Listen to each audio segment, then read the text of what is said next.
ఉద్యోగులకు చెప్పిండు కథలు. కొత్త పిఆర్సీ ఇస్తా, మీ డిఎల్ ఇస్తా, కేసీఆర్ ఇచ్చిన దానికంటే ఎక్కువ ఇస్తా అని ఉద్యోగులకు చెప్పిండు. ఇవాళ ఉద్యోగులందరికీ గత 2 ఏళ్లుగా వేధించక తింటున్నాడు. ఒక్క డిఏ ఇయ్యలే, పిఆర్సీ దిక్కు లేదు, ఉద్యోగుల మాట గాని ఉద్యోగ భద్రత గురించి గాని పట్టి లేదు. వాళ్ళను కూడా పక్కకు పెట్టిండు. ఆఖరికి ఎంత ఘోరం అంటే ఈ ఎల్లారెడ్డిగూడ ప్రాంతంలో, సోమాజిగూడలో, శ్రీనగర్ కాలనీలో చాలా మంది రిటైర్డ్ ఉద్యోగులు, పెన్షనర్లు ఉంటారు.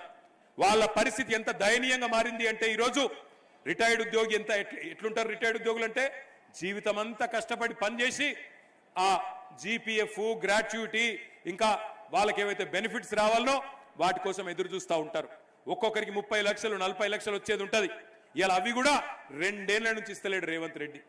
పిల్లల పెళ్లిళ్ళు చేయాలి, పిల్లలకు ఎడ్యుకేషన్ లోన్లు ఉంటే కట్టాలి, ఇంటి మీద ఈఎంఐలు ఉంటే కట్టాలి. పాపం ఎదురు చూస్తా ఉన్నారు.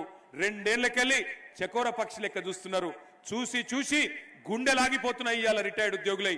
కానీ రేవంత్ రెడ్డి మనసు కరుగుతలేదు. రిటైర్డ్ ఉద్యోగులకు కూడా నేను ఇయ్యపో అంటున్నాడు. ఇవాళ కాలేజ్ వాళ్ళు ఫీజు అడిగితే వాళ్ళని బెదిరిస్తాడు, నిరుద్యోగులు ఉద్యోగాలు అడిగితే వాళ్ళని బెదిరిస్తాడు, ఉద్యోగులు డిఏలు అడిగితే బెదిరిస్తాడు, రిటైర్డ్ ఉద్యోగులు బెనిఫిట్స్ అడిగితే బెదిరిస్తాడు. ఇవాళ నేను అడుగుతా ఉన్నా, నువ్వు నడుపుతున్నది సర్కారా లేక నువ్వు నడుపుతున్నది రౌడీ దర్బారా?